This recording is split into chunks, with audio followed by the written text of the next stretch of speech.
This is Dr. Charles Parker, and you're listening to Core Brain Journal. It's a place where I connect both fresh discoveries and interesting different perspectives from advanced mind science with the realities of real people and everyday life down on Main Street. Well, welcome aboard, folks. Here we are one more time, Dr. Charles Parker with Core Brain Journal, and we have a very interesting timely guest tonight. She is going to talk to us about a methodology of actually working with clients in therapy, the Schema Therapy, which I'm looking forward to listening to and hearing about. And then she's also going to take the time to tell us about a very topical subject, narcissism.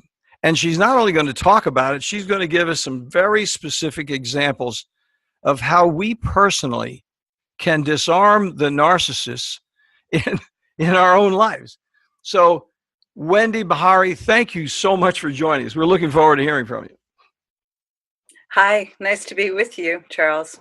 Thanks for coming on board. So, we're going to say just a couple quick words on the front end here, and then we'll go back and we'll be introducing Wendy in just a moment. Core Brain Journal is supported by Direct Health Access Laboratory. With over 3 million studies, they're deep leaders of experience with the big picture of measuring, for example, methylation, cryptopyrrole, and copper challenges, all of which dramatically affect brain function. We're in a molecular world, folks. So they have a global service. They can work with people in Nigeria. They can certainly work with you in Fargo. So they global service with a molecular focus. For more information and laboratory details, go over to dhalab.com/core. That's singular, dhalab.com/core. Core Brain Journal is also supported by the nonprofit Barry Robinson Center teams in Norfolk, Virginia, who provide residential care on an evolved family, interpersonal, and also global level. They're very TRICARE friendly. Barry Robinson Center provides a holistic environment that sets children, teens, and families on the path to a more comprehensive healing, where they actually measure biomedical reality as a contributing factor to getting well over there and getting balance in their lives. From personal experience, I know their work with families we've shared, a truly different residential treatment center. For more information, go to Barry Robinson, BARY Robinson.org/core for more information. So with that, let me introduce you to Wendy. I'm excited about listening to her and talking with her. It's very interesting because she has 25 years of postgraduate training and advanced level certifications and is the founder and director of the Cognitive Therapy Center of New Jersey and the New Jersey Institute for Schema Therapy. I said we're going to be talking about it. We'll be into it in just a moment. She's been treating clients, training professionals, and supervising psychotherapists for more than 20 years. I talked to her offline. She's energetic. She's entertaining. It's going to be very interesting. She's also on the faculty of the Cognitive Therapy Center and Schema Therapy Institute of New York, where she's trained and worked with Dr. Jeffrey Young since 1989. Wendy is a founding fellow and supervisor of the Academy of Cognitive Therapy, originally founded by Aaron T. Beck. And she was also the president of the International Society for Schema Therapy, ISST, from 2010 to 2014. And what we're going to talk about, the second thing we're going to talk about, is that she's the author of the book, Disarming the Narcissist, Surviving and Thriving with the Self-Absorbed. Does that ring a bell for anybody? It's now been translated into 10 languages. She's been very actively involved on talk radio and interviews, and she has a specialty in treating narcissists and the people who live with and deal with them. She's an author and an expert on the subject of narcissism. She's a contributing chapter author of several chapters on schema therapy for narcissism. She lectures both nationally and internationally on the subject of schema therapy. So it's going to be very interesting because we're going to understand how we can actually get through this problem into a different kind of conflict resolution. So looking forward to it, Wendy. This is going to be so interesting. So how in the heck did you decide as a professional, I'm going to go down this really difficult, challenging path with so much denial and so much manipulation? How did you decide to do that? Sounds like I'm a masochist, doesn't it? I often say I chose this specialty because narcissistic people never call you. And there's some truth to that. Isn't it? Yeah. The thing is, once they actually start reaching out to you, it's part of your progress. It's like it's part of a measuring stick for progress. I stumbled upon it like anyone else, I think, when you're dealing with really difficult populations and you find yourself suddenly as if hijacked, where your voice is gone, your sense of your own rights, your sense of being able to state things as they come to you. I just found myself way back when in the face of this individual who I didn't even know what to call it at the time, but I was giving in, I was apologizing, I was saying yes when I wanted to say no, and I was really fascinated by my own responses because this was a familiar feeling, but it was really old. It felt, like it came from the dark ages of my early life experience, where that little girl in me might have reacted that way to circumstances. I was in Catholic school in the 60s, and it was a kind of rough one. So, that's the way I would have reacted. But I was really fascinated by the fact that I was so activated that I entered into this time-warped space, or what some would call the unconscious world. Implicit memory function was activated, and there I was, responding this way. So with a lot of curiosity and intrigue, I went about, I was working with Jeffrey Young already, and we were looking at an approach to treating narcissism. And so I learned a lot about me. I learned a lot about them. I learned a lot about these different ways in which they show up and how narcissism manifests itself in the world with others. And have since evolved a practice and a specialty in being able to work with them and the offended parties that deal with them. Well, it's interesting, Wendy, because all of us are children on a certain respect when we think about it. We're innocents in terms of multiple realities. I'm innocent with you right now. I'm looking forward to hearing what you have to say.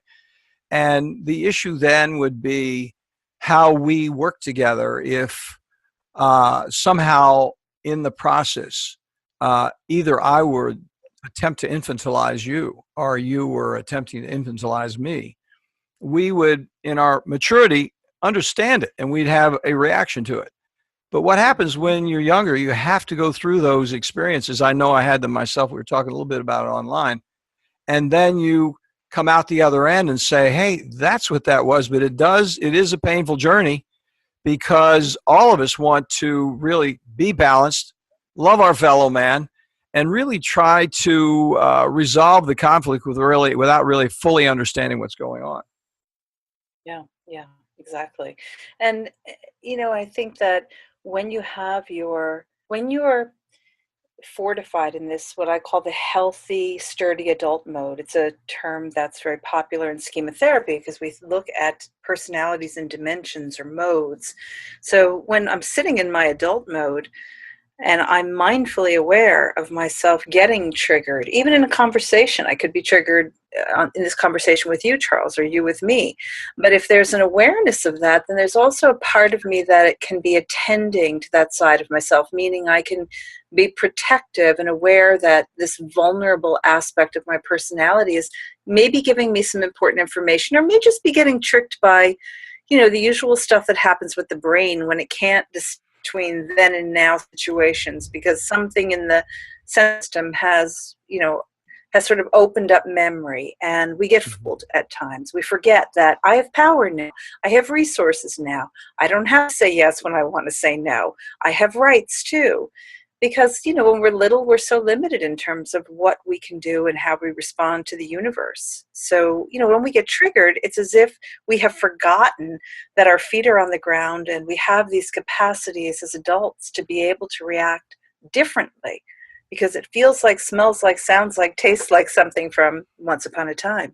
Yeah, and we go into automatic. I mean, yes, Yeah. I've certainly been there myself, and as I said a moment ago, it was a learning experience. Well, tell us. Now I'm terribly interested in this next aspect because I know a little bit about cognitive therapy, but I really know very little, nothing about schema therapy. I know a little bit from the point of view of what you just said and from some things I've heard, but I'd love it if you could just give us and me, our audience and myself, a little more of a grid, the operational grid, so we could understand those, uh, the effectiveness and how that actually takes place. Mhm. Well, let's start with, we all have schemas. And so what are they? They are basically, in a real simple, kind of quick and easy definition, life themes or life scripts. But they're not just scripts like beliefs, thoughts that we would think about when we think about cognitions. Schema therapy evolved from cognitive therapy. It emerged from cognitive therapy, where Jeffrey Young was a researcher in the depression study with Dr. Beck, and finding that these really deeply entrenched core life themes that had strong emotional and bodily sensation, as well as thoughts and beliefs attached to them, and behavioral inclinations attached to them, could get activated, and standard protocols of just maybe talking yourself through it, looking for differential attributions, looking for more accurate ways of being able to see what you were feeling, ascribe new meaning to it, wasn't enough. So in other words, the patient could say, yes, I know I'm really not ugly, that I know I'm not stupid, I know I have friends, I know that, but I still feel so broken. I feel defective underneath. Mhm. So schema is this, they usually form when emotional needs have not been met adequately.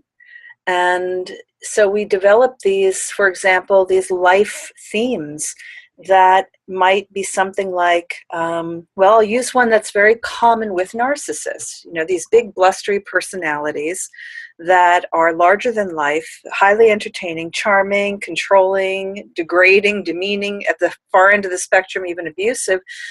But underneath, there's this strong sense of loneliness and insecurity that often comes from an early experience where memory has laid down its tracks, and there are life themes underneath, like you can't count on people to really care about you. People will use you and take advantage of you. People will not be there to meet your emotional needs for affection and empathy and support. You'll never be good enough. You'll never measure up. So this is the motivational driver in the schema underneath, and they develop these very strong ways of overcompensating for it, which we would think about as the narcissistic mode.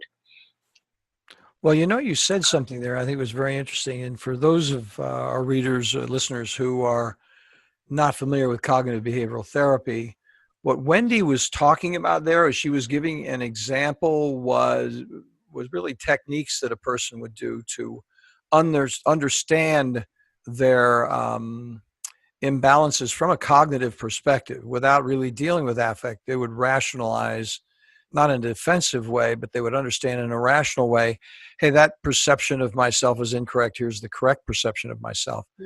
And that would be more on the CBT, cognitive behavioral therapy side.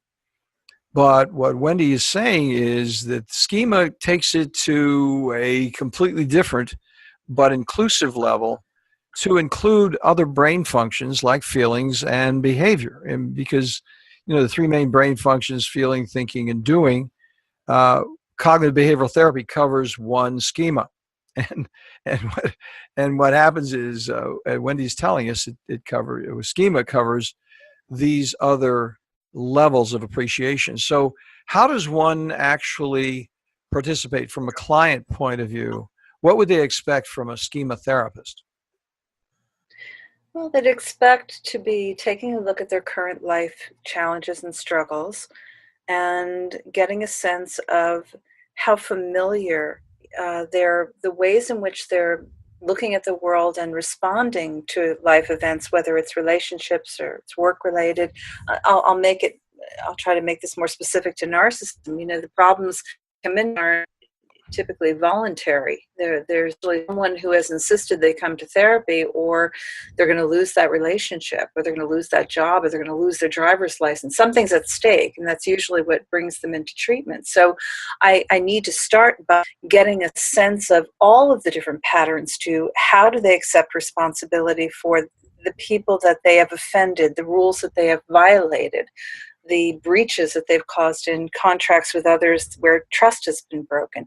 How do they feel about that? What about the feeling forced to have to come to therapy activates something that's familiar underneath? What about this kind of show-offish, charming, impressing me, approval-seeking behavior? Where did they learn that? So we're tracking and we're looking for links to early experience, links to the early construction of these ways of coping in the world. We're looking at what needs were not adequately met. And then, we're offering to try to meet those emotional needs and heal that core emotional experience by way of the use of the imagination, the use of the therapeutic relationship to try to reparent and rescript the way memory has been organized based on facts, based on real experiences, but reorganize the way it's held in the mind. So in other words, you can go from this idea that nothing I do is ever good enough to I'm fine. I'm not perfect, but I'm fine. I don't have to be extraordinary. I don't have to win people's approval. I just need to be me. I can count on others to know me. I can trust when people say that they care about me, that some may actually really care about me. So we're trying to create adaptive responses to these otherwise early maladaptive schemas that reside within. So interesting, because it sounds like what's happening is what happens without the grid of really understanding what's going on with a lot of good therapists. They go back and they don't have necessarily a specific grid of how do you understand where you're locked up, but they may in fact be applying a certain measure of what sounds like a kind of a cognitive behavioral therapy, but more inclusive regarding a number of other brain activities, behavioral activities that people have, so they can then grow from that experience and actually come in contact with who they are as in reality. Yeah, that's exactly right. Schema therapy is an evidence-based model, and it's highly integrative.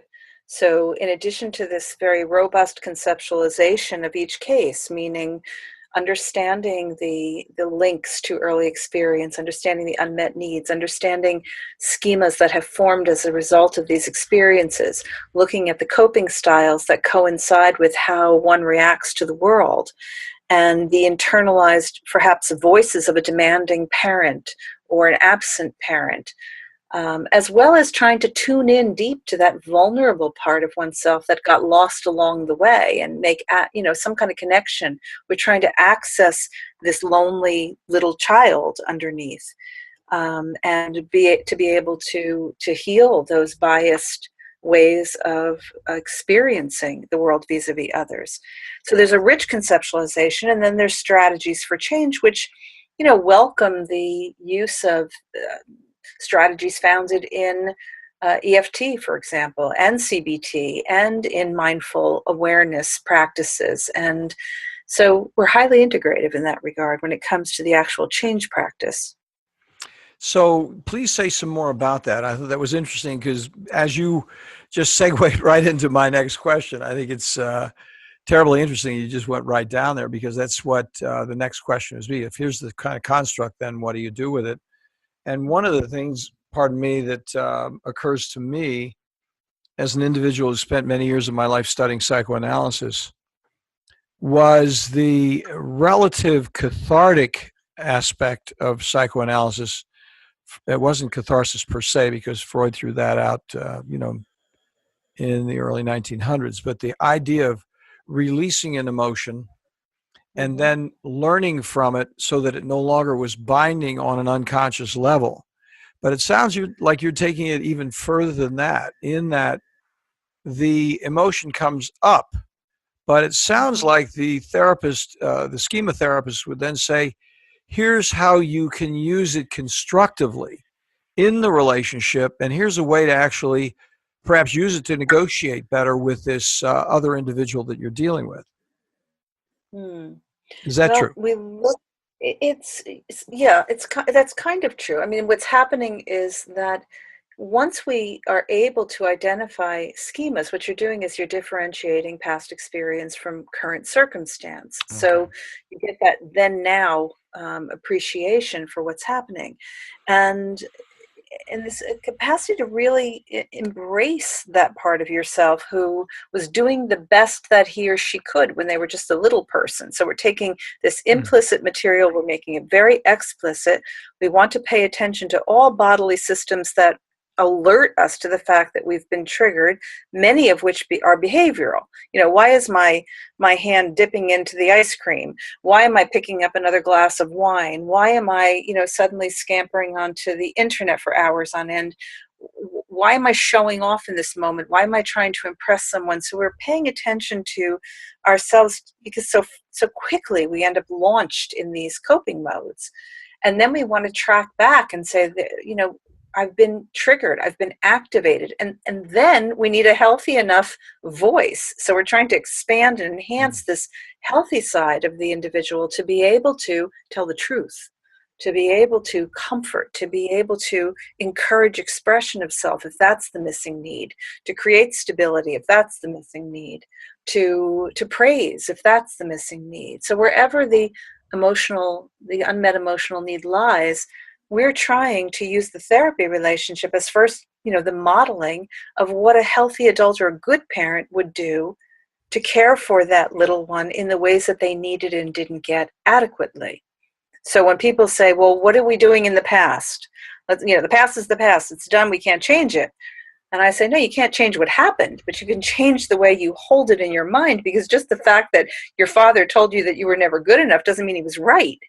Yes, he said it. We can't change the fact that he said it, but we can change the idea that he wasn't right. So it's a whole idea of restoring truths, healing these biases and feeling them. So we have to bring emotion into this, not just an intellectual understanding, but really use the imagination to sink in and feel it. That is so helpful, Wendy. As you're saying it, I appreciate the clarification. I'm thinking about others we've interviewed who work on dissociative identity disorder, where they have fragmented selves in a more macro way.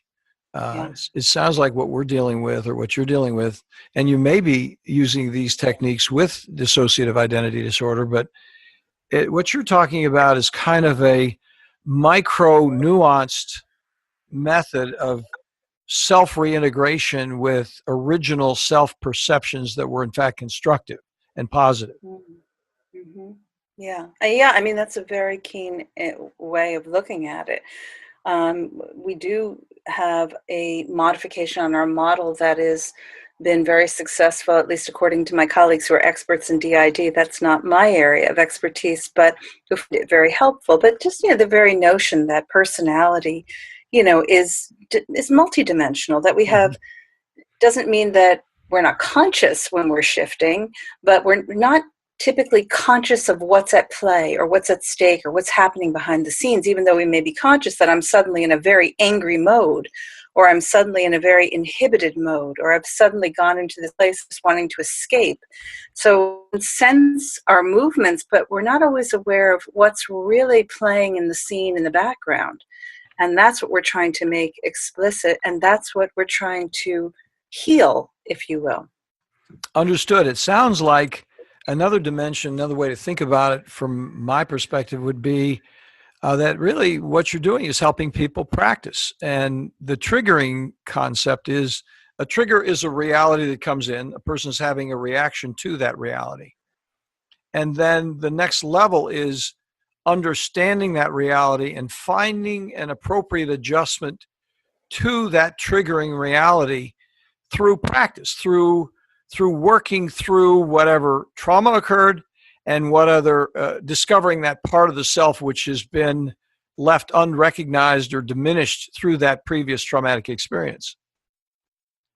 Yeah, and I can give a really nice example quickly of that based on what you just laid out so nicely. If you think about, I'm taking someone, let's say, into imagery, which means you're going into the imagination. You're literally sort of getting in to your imagination. So there's suddenly this theme of injustice in the room, injustice about the way one is being worked or being treated in their love life. And that's the theme. Appreciated, it doesn't feel right, there's no one there for me, it's always on me, the burden's on me. And that's the complaint. I take all that emotional energy, and in schema therapy, we would help this individual to sort of be escorted back in time on this emotion and sensation. And where does he land? Well, he lands on the couch where he's a little boy watching the front door, where there's no lock in a dangerous neighborhood, and he's home, and his mother is once again disappeared, to be found, and he's trying to hold his little eyes open to make sure the door doesn't open and no one breaks in to hurt them. A lot of responsibility for a little guy. So what do we do in imagery? Well, we can't change the fact that it really happened. We can be sad, we can grieve, I can be supportive, I can step into the imagination as a caring adult. I can bring my client into the imagination as an adult with this little person and have him just hold him, help him close his eyes and rest, be the guardian of the door for him for a little while. We could make believe we fixed the lock on the door just to create that sense of security for a few moments. But it's the whole idea of alleviating burdens that have been carried for so long in memory, and the beliefs that everything that happens where there's no appreciation, no help, no support, that's just the way it goes. That's the story of my life. We want to kind of lift that so-called impermeable truth and make it more flexible. Well, that empathic response, and we're going to talk about more empathy in just a moment because you and I talked a bit about it beforehand, but that empathic response that you have with that client and that sharing of emotionally holding that client while they're reconsidering the reality of that past event then gives them a borrowed strength to really then achieve a certain level of mastery that perhaps they never had in their lives before, based on that perception that you have and the reintegration of the reality on a different level, on a more mature, developmental level. Exactly. That's exactly right. Sounds interesting. Sounds terribly interesting. Well, we're going to take a quick break here. I have a question for you because these questions that we're talking about take me into other questions. And I'm sure a number of our listeners are thinking, narcissism, that sounds familiar. I think I've heard that somewhere before. Let me scratch my head and see where I've heard about narcissism in contemporary reality, in the lives that we live, in the television we see. Let's come back and talk about narcissism in the current political scene and see what's going on there and how we could say any person, doesn't matter which person we're talking about, any person is demonstrating signs of a lack of appreciation for what's going on in reality and is narcissistically determined to do what they think is better rather than listening to the group, the actual group missive that they've been sent to do. I didn't say that very well, but I think we know what we're talking about. So, Wendy, I'm going to come back and ask you, I'm going to try and reframe the question during our moment of silence here and come back and ask you a question. Please comment on that when we get back. Let's take a break, folks. Well, folks, you know as well as I do that psychiatric treatment failure, especially after multiple medication trials and those very, very brief hospitalizations, may prove insufficient to deal at home with the complexity of troubled children and those adolescents from 6 to 17 years old. Improved care, those next mandatory steps, should include a more comprehensive approach to address those multiple levels of challenges, from family to peers to school, diagnostically from defiance to depression, on every level for families, including military families internationally. The Barry Robinson Center's 32-acre open college-like campus in Norfolk, Virginia, provides safety and security and clean, comfortable living. How do we know? We refer folks over there all the time, strongly endorse what they're doing. So for further information and informed interview, connect at this page, barryrobinson.org/core. Well, you folks already know that here at Core Brain Journal, we're on a mission to introduce you to resources that make significant contributions to the investigation of those predictable mind science applications. Our colleagues at DHA Lab Group provide a real difference with treatment options for people at every level, from first awareness of mind problems to those frustrating times when even well-informed treatment becomes surprisingly unpredictable. For my entire professional life, from psychoanalysis to brain scans, I've searched for, yes, improved predictability. The good news for all of us, from professionals to patients, remarkably effective research offers useful, cost-effective, organic options far beyond guesswork with psychiatric medications alone. DHA lab tests measure unbalanced biomedical details through easily available testing, now available globally for a variety of molecular answers from, for example, methylation, copper, and cryptopyrrole challenges. Check in for more details at dhalab.com core. That's dhalab.com/core. Now, folks, I was beating around the bush on that one, quite obviously. That's why I was dancing with words and I stumbled over them a little bit. I'm not accustomed to dancing quite that. I was not adroit in that activity. But on the other hand, I think what's happening is, what we're really pleased to know is that Wendy has been dealing with this question already in a number of interviews. And really, I would like her to just come out and say what her thoughts are about the relevance of the concept of narcissism in the current political scene with individuals who don't seem to get their position in society, but have a relatively fixed position of I'm the boss. Could you comment on that? Yep. I think part of the reason that, we as professionals all stumble around that, we have this ethical responsibility.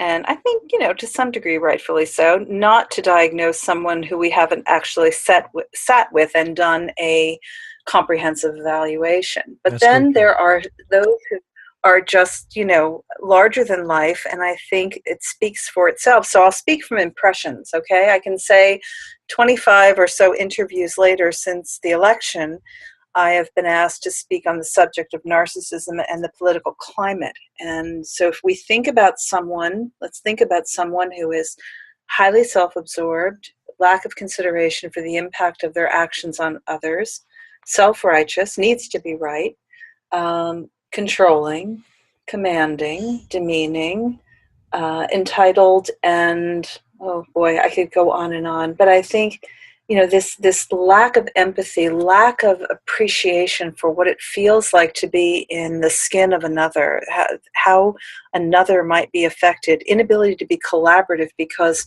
being the captain of the ship at all times is, first and foremost, regardless of consequences. So, the idea of limits and consequences, which is so sorely needed for all of us to be able to live in the world successfully and get along effectively, this is missing when you're dealing with someone who is highly narcissistic. So I think we all know that we're in the middle of a very dangerous and serious problem in our country. I talk about this with colleagues from around the world, and some of them can appreciate this because they're dealing with it too in their countries, but others are just sort of mystified of how did we end up here at such an extreme level. He's not the first politician to be pointed at in this way, but certainly maybe the most extreme or the most classic when we think of a textbook definition of narcissism. Mm-hmm. So true. Let me stop for just a second. You said a word that some of our audience is not going to be familiar with. You and I are professionals, so we've heard the word frequently. We both know what we're talking about.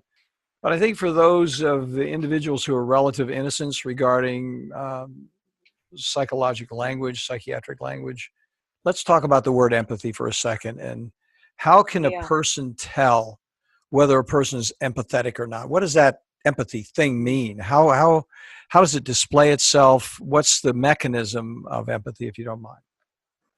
I really appreciate that question, Charles, because I think it gets so misunderstood. It's certainly misunderstood by many people who read my book don't who don't read it thoroughly or carefully enough. And maybe it's part of it's me. I didn't define it maybe as clearly as I could have, but empathy is not sympathy. So when we think about sympathy, we think about feeling sorrow for someone, feeling pity, feeling sorry for them. When we think about compassion, we actually feel compelled to help, to do something, to come to the aid of someone, to comfort. So compassion is this sort of inclination to do something in a behavioral way. Sympathy is feeling sorry. Empathy is neither. Empathy can lead to compassionate expressions of comfort. Empathy can lead to feelings of sympathy. But empathy by itself is this very deep internal experience of the other. So it's me looking at someone in front of me in my office who has these high narcissistic qualities and trying to figure out, how did you become you? I want to see that little person from start to finish of, how did you come to grow up with these ideas about yourself, to develop these ways of dealing with people. I want to get inside your bones and feel what it's like to walk in your shoes, to be in your world, not just intellectually, but really try to resonate with it myself. Narcissistic people don't do this. And part of the reason they don't do this is because anything intimate or personal or that close to the emotional world is very frightening for them. It's awkward, it's weird. They don't even know themselves well enough to be able to look inside your world and understand you. So it's a great missing piece when you think about relationships where two people can see the experience of the other, know the other, and get the other, well enough. Whereas the narcissistic individual just becomes incredibly awkward and inhibited in those circumstances. And they're defensive of the connection. They don't want the connection with the person who is, like, for example, you're the therapist and they're there in the office with you.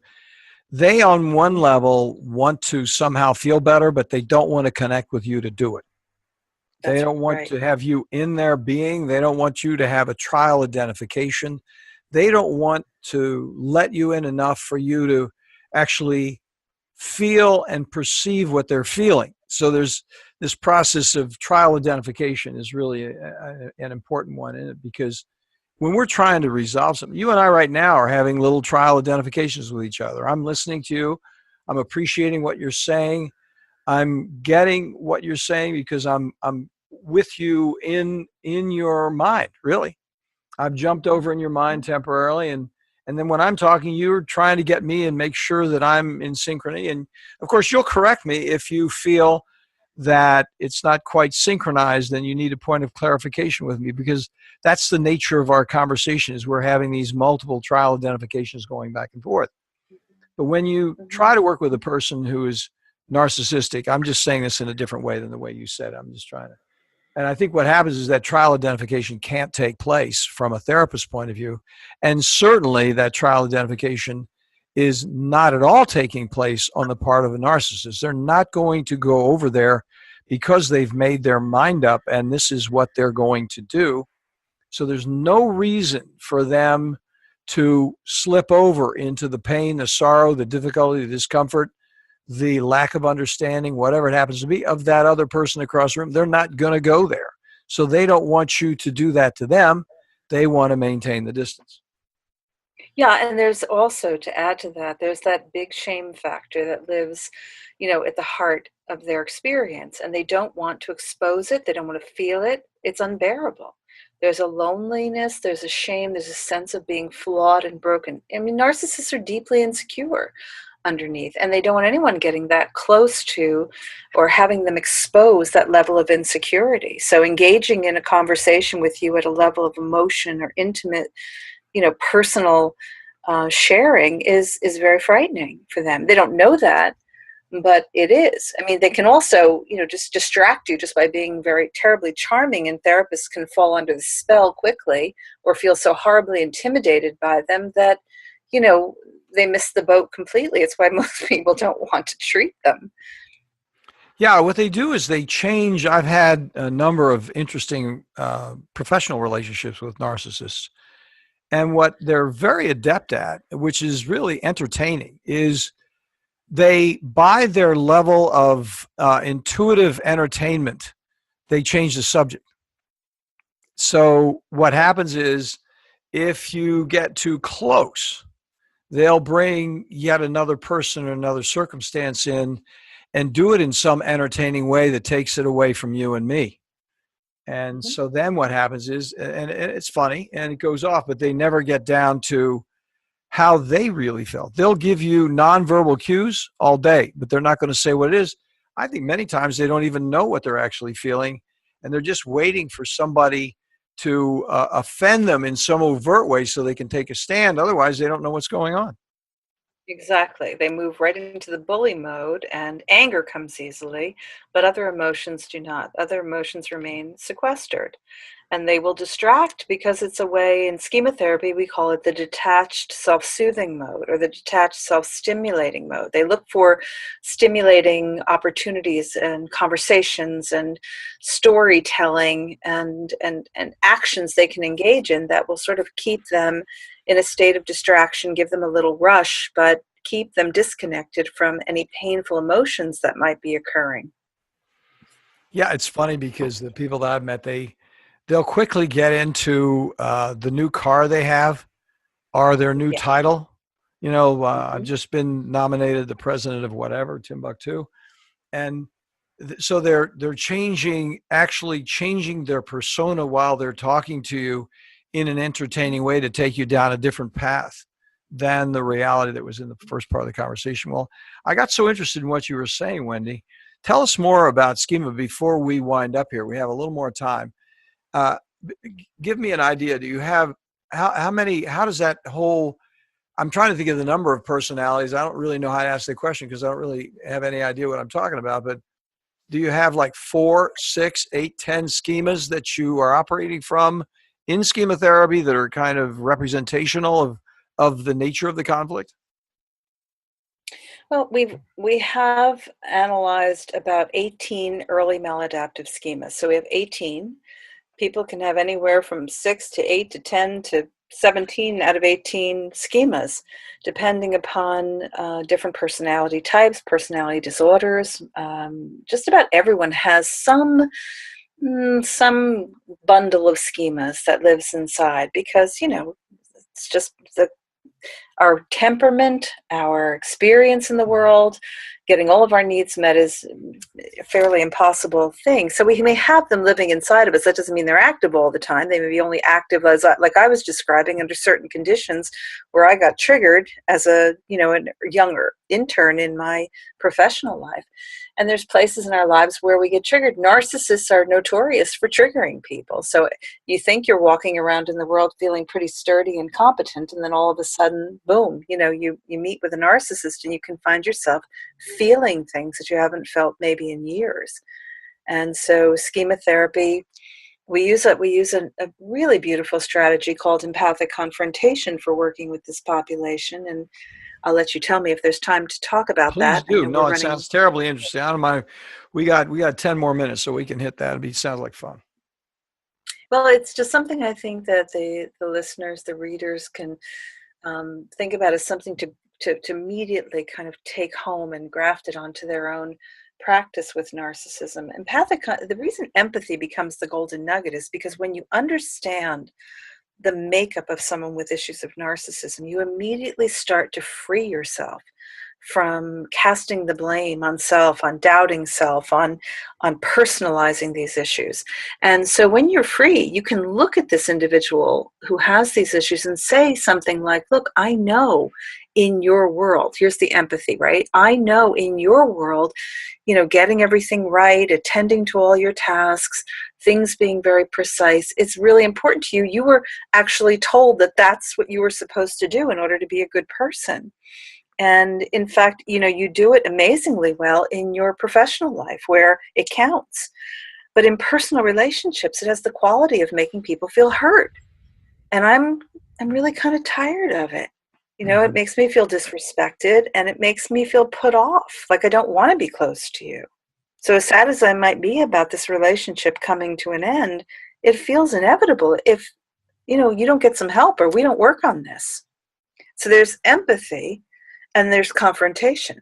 It can also be something as simple as, look, I know you're not trying to be hurtful, but that's really hurtful. It may not be your intention to be hurtful. Your intention may be to really protect yourself and stand up for yourself, but you're doing it in a way that really delivers the message poorly because it just ends up being hurtful.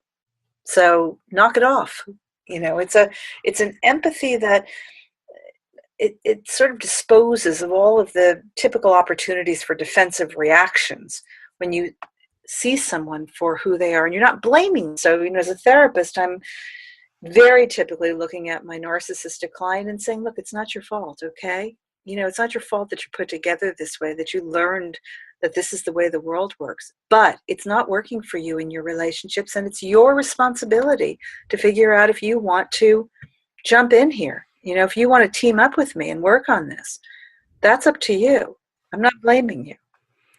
Well, this is where Kahneman's book, Thinking Fast and Slow, comes in, because it's so reptilian and reductionistic in terms of diminishing the multiple realities that are present in complex relationships with other human beings. If you really can be reductionistic and negative, what the rationalization, I think, I'm interested in what you think about this.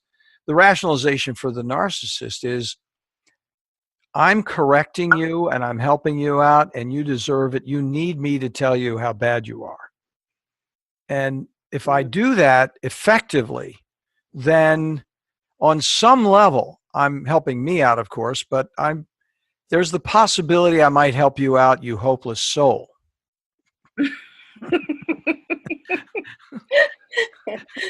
As somebody just wrote about in the New York Times recently, I think it might have been, I can't remember who it was, the author, but they used the term the Messiah complex. Yeah. The Savior complex. And I think that's what you're talking about.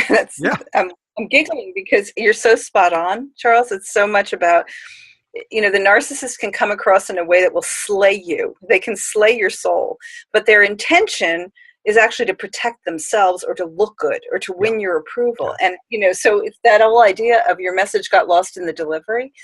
And so I might even say, if this were kind of a role play, I would even say something like, I appreciate that your intention is to be helpful to me, and that makes you feel good, and that makes you feel maybe even a little better about yourself because you're doing something special and you feel like you're shining the light on my problem. But you see, I don't really get that message. I know that's your intention because I know you, but I don't get that message if I'm the common, individual out there who's not trained in your issues. I just end up feeling put off by you because of the way that you share it. Wendy, that was so well said.